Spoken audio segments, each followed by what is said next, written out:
tem a nos dizer nesta noite santa.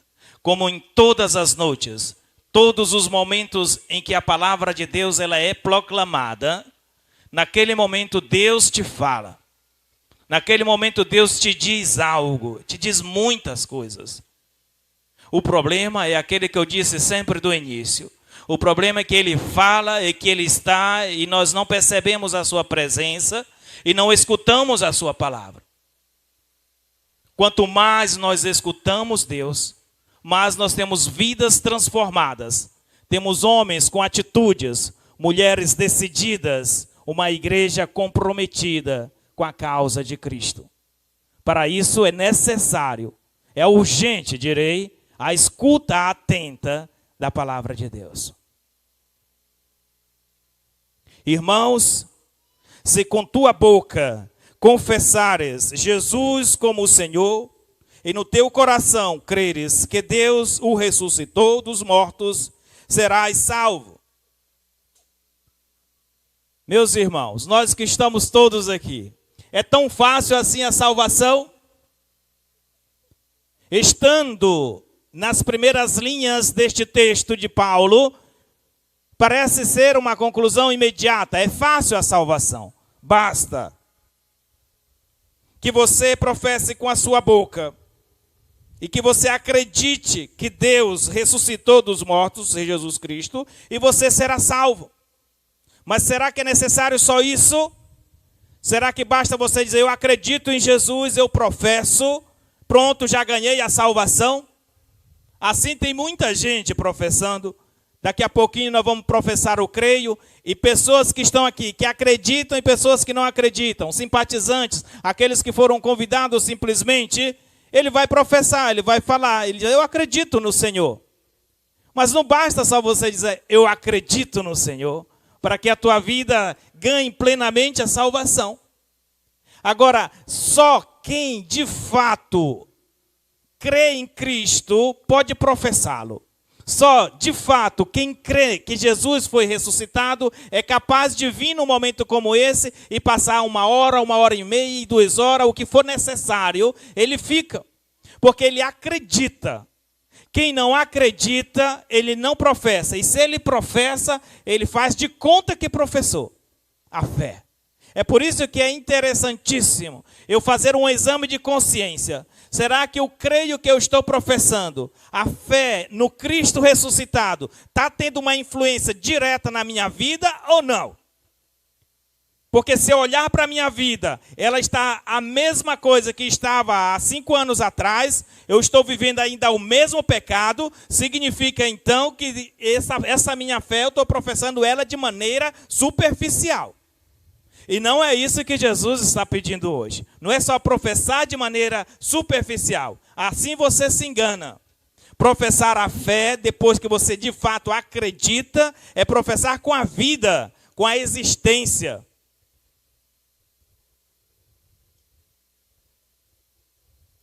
É crendo no coração que se alcança a justiça e é confessando a fé com a boca que se consegue a salvação.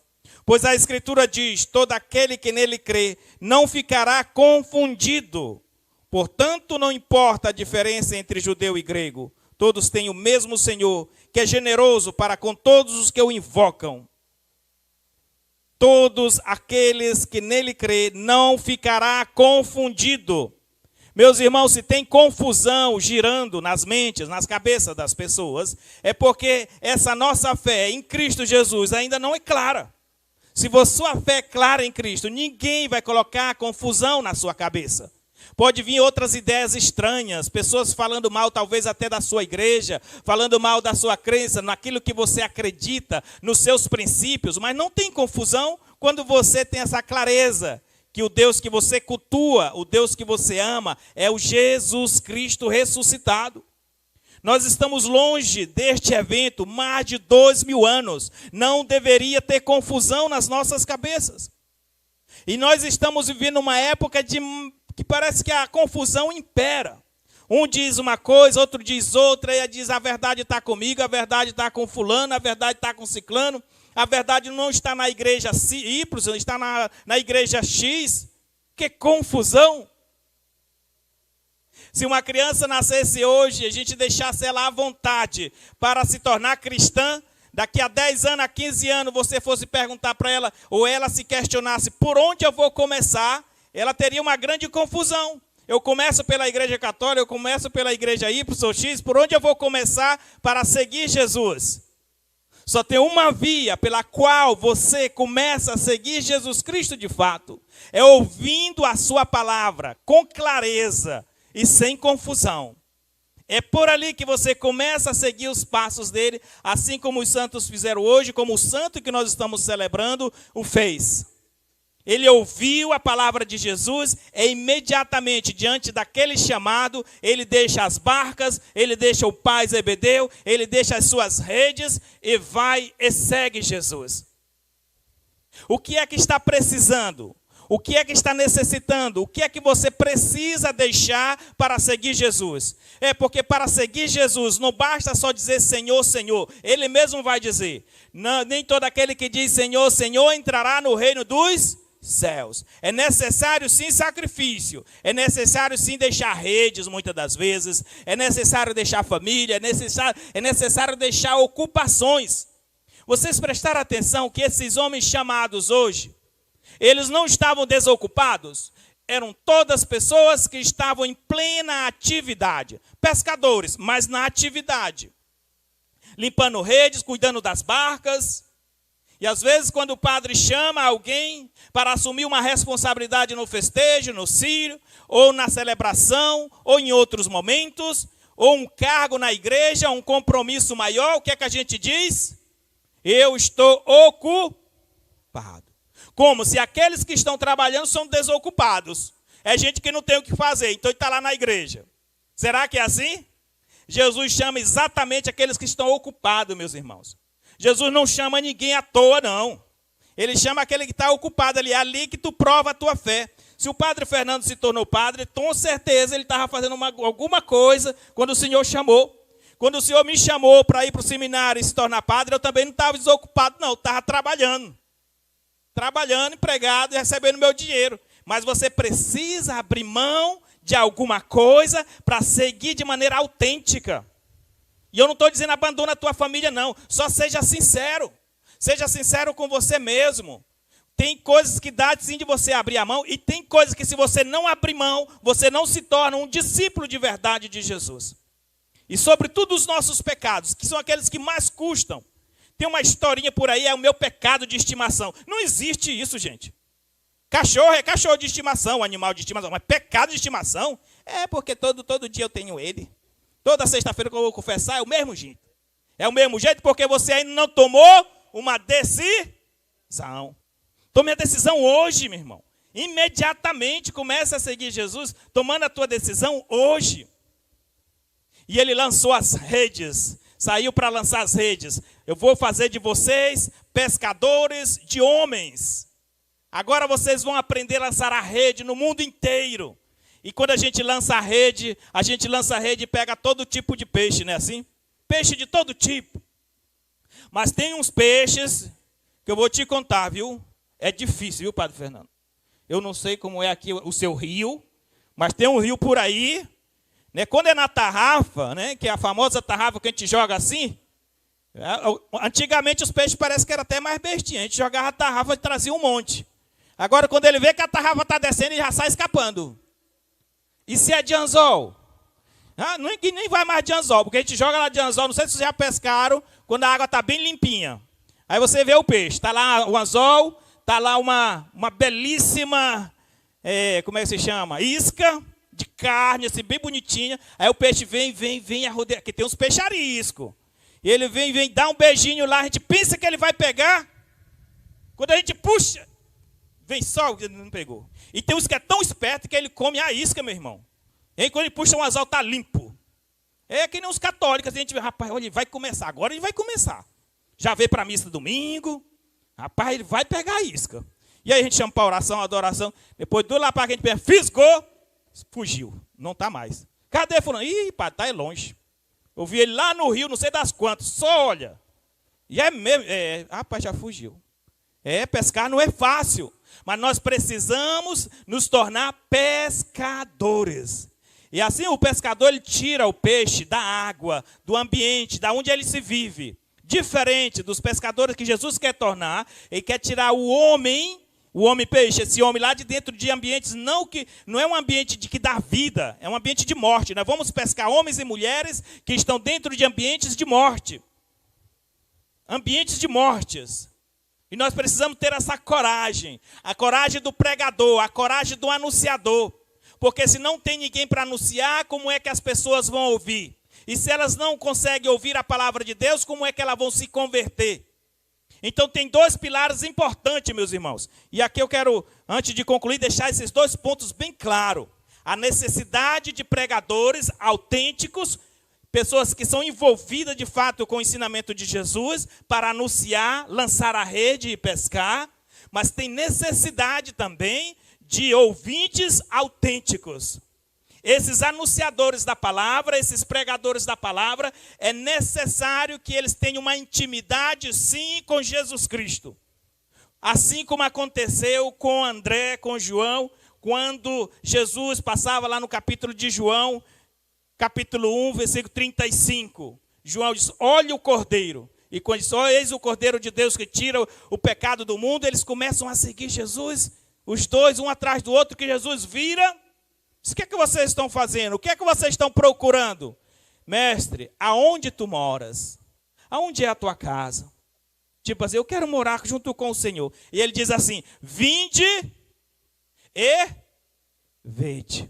Vinde e vede. É um belíssimo tema para acampamento, para jovem. Vinde e vede. E diz a palavra que eles foram e permaneceram. Essa é a chave, é o gancho, é o princípio fundamental. Temos que ir, é o id, é o permanecer, meus irmãos.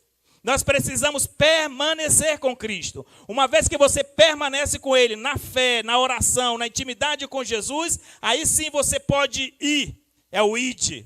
Aí sim você pode evangelizar, você pode pregar, porque você já esteve, você está com Ele. Aí você sabe do que falar. Tem muita gente querendo pregar, tem muita gente querendo falar de Deus. Sim, mas tu esteve com Ele?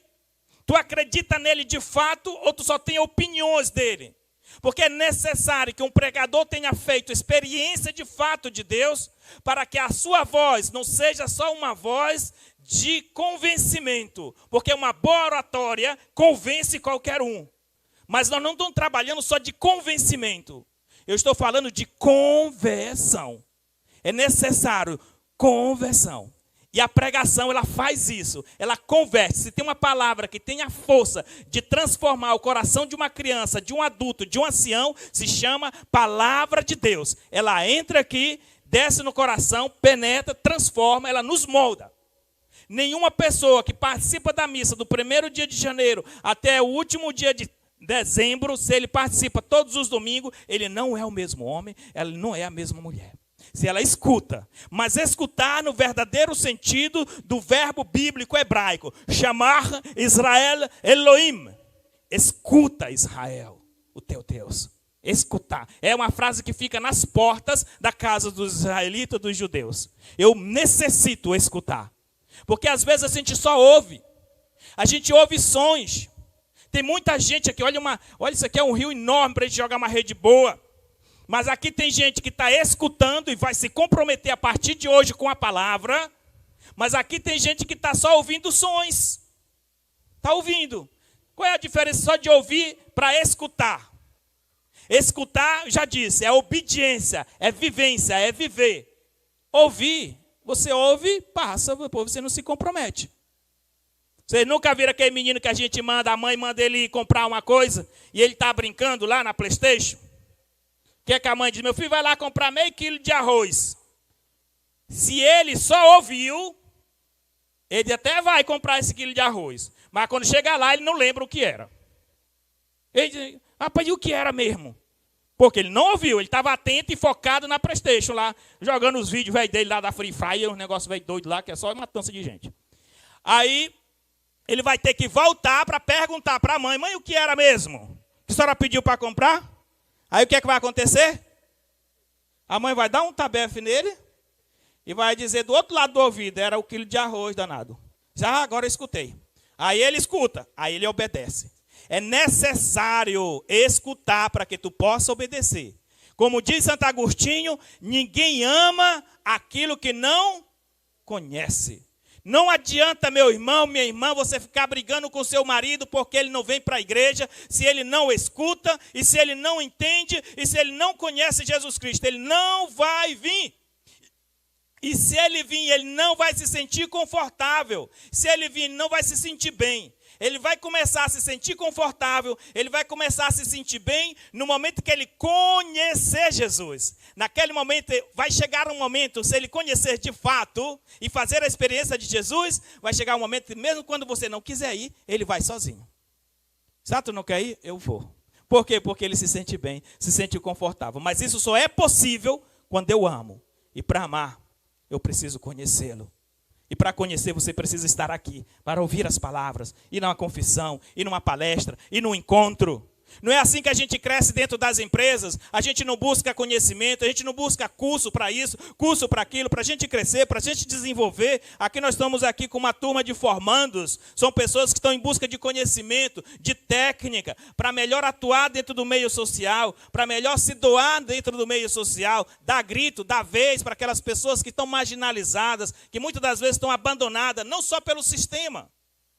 Tem pessoas abandonadas pela própria família, mas para que eu possa fazer isso de maneira certa, com a abordagem justa, eu preciso de conhecimento.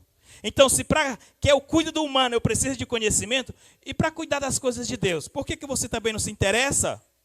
Às vezes é um curso de nada, ali de meia hora, de 1 hora, de 2 horas de tempo para fazer o sacramento do batismo, o camarada vem dizer que é besteira do padre. Essa igreja é muito complicada. Ah, é? Quer dizer que tu quer que as coisas aconteçam assim do nada. Vai entrar na tua cabecinha assim do nada. Estude, busque, medite, leia, entenda os ensinamentos de Deus. E você nunca mais vai querer sair de perto. Todas as vezes você vai se sentir confortável. Eu vi uma cena no dia do Círio aqui muito rica. De um velhinho, ele participou da missa lá em pé. Que eu não sei como é que ele aguentou. E quando eu digo, esse velhinho vai só participar dessa missa aí e vai vazar, porque nem não vai aguentar. Pois ele fez o círio, e quando foi na hora da missa aqui com Dom Jesus, ele estava aqui de novo. E, rapaz, como é que ele aguenta, que até eu que estou novo não estou aguentando? Para te ver, o que é que move um velhinho desse, gente? Senão a fé. Ele acredita naquilo que ele está fazendo, naquilo que está vivendo. As pernas dele talvez estão inchadas lá até hoje ainda, mas ele veio e viveu. É como Santo André fez. Ele acreditou, ele viu, seguiu e deu a própria vida. Não tem fé só de fachada, meus irmãos. A fé ela é vivência, é doação, é serviço, é amor. Seja louvado o nome do nosso Senhor Jesus Cristo.